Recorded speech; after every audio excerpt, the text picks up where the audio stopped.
Picture the guy who's been at the gym longer than anyone else. Not because he's chasing a competition, not because he's documenting it for anyone. He's just there, building, grinding, silent. People glance over and whisper obsessive or compensating for something.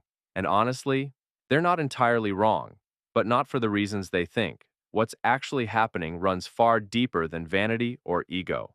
Stay with me, because what we're about to unpack might make you see your own reflection in someone you never expected. 1. The illusion of invulnerability. The psychological concept here is called defensive self-enhancement, the brain's strategy of constructing an external identity so powerful that emotional attacks can't penetrate it. In the gym, this looks like someone who never misses a session, even through grief, heartbreak, or burnout. Their internal logic is devastatingly simple. If I am physically unbreakable, I cannot be emotionally destroyed. Every added pound of muscle is a subconscious declaration. You can't hurt me anymore. The body becomes the shield the mind never learned to build. 2.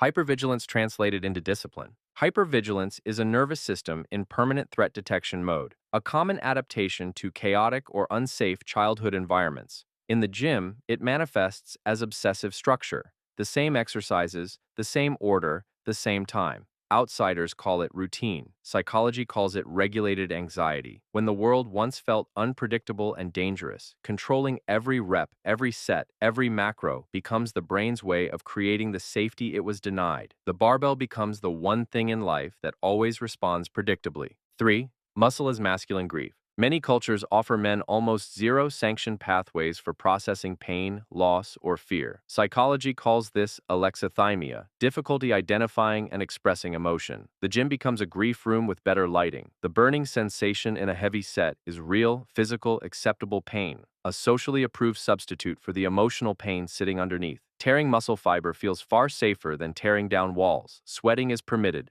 Crying is not, so they lift instead, translating invisible wounds into visible mass. 4. The body as proof of survival. Trauma survivors often carry a deep, unspoken need to show that they made it. Psychologists call this post-traumatic emboldening, a drive to physically manifest resilience after being made to feel small, powerless, or worthless. In the gym, this looks like someone training with a point to prove, not to others, but to the version of themselves who was once helpless. Every muscle built is a monument. Every transformation photo is a quiet testimony that says, I survived, and here's the evidence. 5. Attachment wounds wearing a weight belt. Attachment theory tells us that early relational wounds, abandonment, rejection, conditional love, create adults who struggle to trust human connection. The gym offers something human relationships often failed to provide: unconditional return on investment. You show up, you put in the work, you get results. No betrayal, no abandonment, no disappointment. The iron becomes the most reliable relationship in their life, and that is both their greatest strength and their deepest invitation to heal. Here's what I want to leave you with.